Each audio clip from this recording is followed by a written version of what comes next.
السلام عليكم ورحمة الله وبركاته.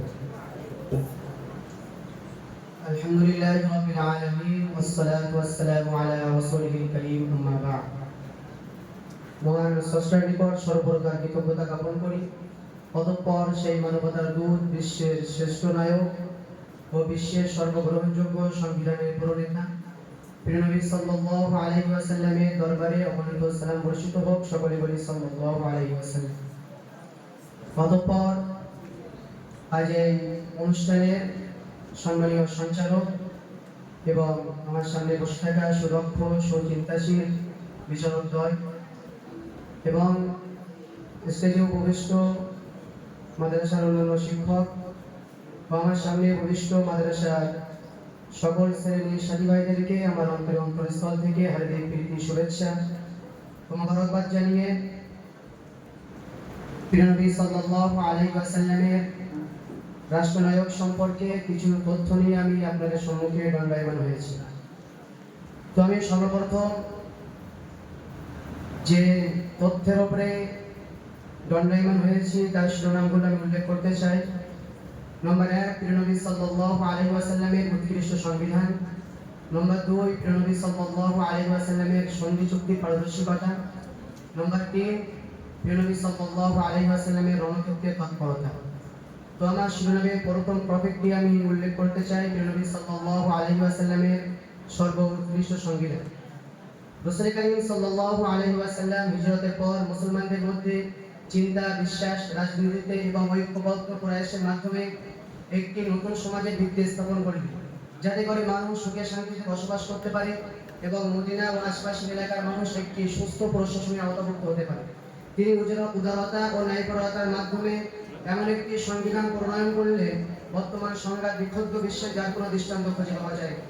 চলুন সেই সংবিধানের কিছু আমি আপনাদেরকে বলে শোনাই। নম্বর 1, এই চুক্তির আওতাভুক্তদের মধ্যে কোনো অংশের সাথে যারা যুদ্ধ করবে সবাই সম্মিলিতভাবে তাদের সাথে প্রতিহত করবে।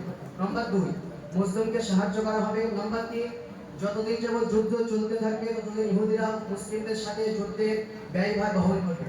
নম্বর 4, ইহুদি ও মুসলিমরা নিজ নিজ দিনের প্রতি আমল করবে।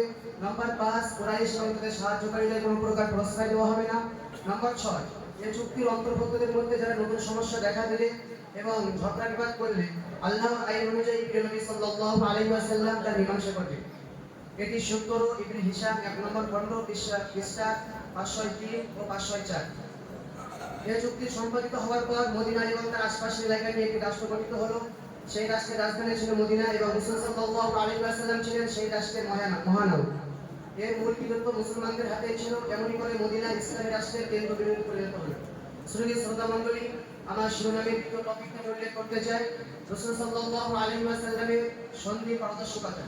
রাসূল করিম সাল্লাল্লাহু আলাইহি ওয়াসাল্লাম সন্ধি পারদর্শিকতায় ছিলেন বিচক্ষণ ব্যক্তিত্ব।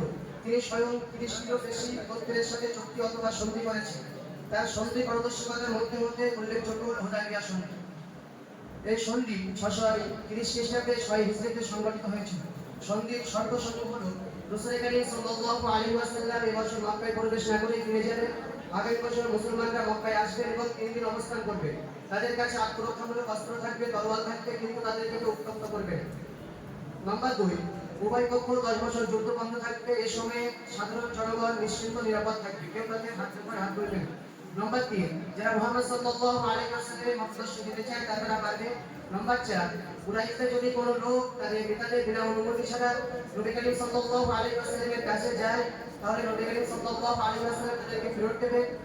যদি এর উল্টোটা হয়, অর্থাৎ নবী করিম সাল্লাল্লাহু আলাইহি ওয়াসাল্লামের লোক যদি কোনো কুরাইশদের কাছে আসে তাহলে তাদেরকে ফেরত দেওয়া হবে না।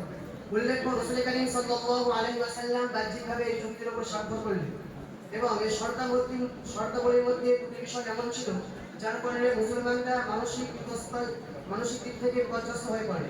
নম্বর 1, আল্লাহ রাসূল তাওয়াফ না করেই মদিনায় চলে যাবে। নম্বর 2, আল্লাহ এই দিনকে বিজয় করবে বলে ওয়াদা করেছেন, কাজেই আল্লাহ রাসূল সাল্লাল্লাহু আলাইহি ওয়াসাল্লাম কেন প্রভাবিত হয়ে এবং মনস্কার করে স্বাক্ষর করলেন। সবথেকে ওমর রাদিয়াল্লাহু আনহু বেশি মানসিক যন্ত্রণায় ভুগছিলেন।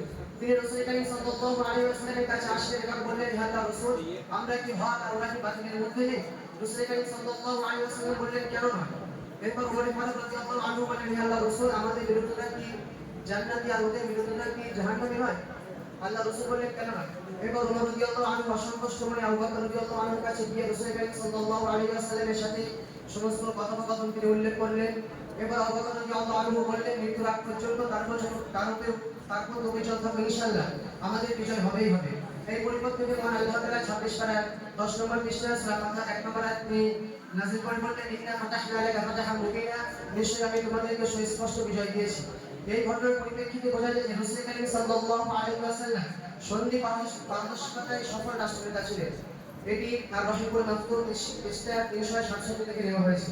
রাসূল করিম সাল্লাল্লাহু আলাইহি ওয়াসাল্লামের রণক্ষেত্রে তৎপরতা। রাসূল করিম সাল্লাল্লাহু আলাইহি ওয়াসাল্লাম রণক্ষেত্রে ছিলেন একজন অনন্য বৈশিষ্ট্যের দাবিদার, যা পৃথিবীর অন্য কোনো মহামানবের জীবনে পাওয়া যায় না। তিনি যেমন ছিলেন একজন শ্রেষ্ঠ সমরবীর, ঠিক তেমনিভাবে রণক্ষেত্রে এক বীর মুজাহিদ। তিনি জিহাদের ময়দানে স্থির থাকার নিমিত্তে প্রয়োজনের পরিপ্রেক্ষিতে শিরস্ত্রাণ নতুন লোহার বর্ণ পরিধান করেছে। জিহাদের ময়দানে বিদায়ী ভাষায় কবিতা পাঠ করেছে। জিহাদের ময়দানে বলিষ্ঠ কণ্ঠে ঘোষণা করেছিলেন আনা জালিক খুদা জালিক আনা ইবনে আব্দুল মুত্তালিব। এর সূত্র বুখারী শরীফ। বর্তমান আজ এই আধুনিকতার উৎকর্ষের মধ্যেও আমরা সবসময় লক্ষ্য করি যে আল্লাহ রাসূল করিম সাল্লাল্লাহু আলাইহি ওয়াসাল্লামের ব্যক্তি জীবন, পারিবারিক জীবন, সমাজ, রাষ্ট্রীয় পরস্পরিক, সাহিত্য, সংস্কৃতির ক্ষেত্রে তিনি যে বিপ্লবী কর্মকৌশল অবলম্বন করেছিলেন সেই অনুসৃত দিকগুলো আজকের আধুনিকতার চেয়ে অত্যাধুনিক ছিল। সোনালী সুখী উপহার দিয়ে গিয়েছিলেন তিনি।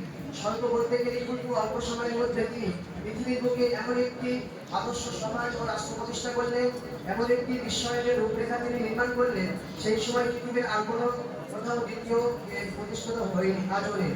রাসূল করিম সাল্লাল্লাহু আলাইহি ওয়াসাল্লাম ছাড়া এমন আর কোনো দ্বিতীয় সফল রাষ্ট্রনায়ক নেই যিনি সঠিক বিচারের সকল ক্ষেত্রে সমাজ ও রাষ্ট্রের সমান সফলতা দাবি করতে পারেন। বর্তমান বিশ্বের প্রয়োজন হলো নৈতিক মান উন্নতি করা, মূল্যবোধের অবক্ষয় দূরীভূত করা, কল্যাণকামী সমাজ ব্যবস্থা করা, আর এর সবের জন্য চাই আদর্শ ও সঠিক কর্মসূচি। ত্যাগ তিতিক্ষা শুধু আল্লাহর সন্তুষ্ট লাভের উদ্দেশ্যে সর্বকৃত নিবেদিত কিনা, যারা হবে প্রিয় নবী সাল্লাল্লাহু আলাইহি ওয়াসাল্লামের পরিচিত অনুসারী। একজন রাষ্ট্রনায়ক হতে গেলে যে সমস্ত গুণ অবলম্বিত হওয়া প্রয়োজন সেই সমস্ত গুণাবলীর অধিকারী ছিলেন প্রিয় নবী সাল্লাল্লাহু আলাইহি ওয়াসাল্লাম। যেমন তিনি বিশুদ্ধ আরবি ভাষায় কথা বলতেন, অসংকোচ, অনবস্থ, জাত্যগত, অর্থপূর্ণ কথা বলতেন, সহিষ্ণুতা, ধৈর্য ও ক্ষমতাশীলতার গুণান্বিত ছিলেন তিনি। এর তথ্য আর রহিবুল মাকতুম 330 পৃষ্ঠা থেকে নেওয়া হয়েছে। পরিশেষে বলতে হয় সেই তো রাষ্ট্রনায়ক যার গুণদীক্ষণে প্রখ্যাত কবি আমিরে মাহমুদ সামিয়াল বারুদি বলেন তার বিখ্যাত কবিতায় খাদিমুর রাসূলের মুহাম্মাদুর খাতামুর রাসূলিল্লাযী ফাদাআত লাহুল আলিয়া মিন আরাবিন ওয়া মিন আজাম, অর্থাৎ মুহাম্মদ সাল্লাল্লাহু আলাইহি ওয়াসাল্লাম হলেন শেষ নবী এবং তিনি এমন একজন রাসূল যার সমস্ত সৃষ্টিকুল ঝুঁকে পড়েছিল এবং আরব ও অনারবের সকলেই তার জন্য ঝুঁকে পড়েছিল। এই পর্যন্ত বলে আমার প্রবন্ধ আমি এখানে শেষ করছি। ওয়া বিদাওয়ানা আলহামদুলিল্লাহি রাব্বিল আলামিন।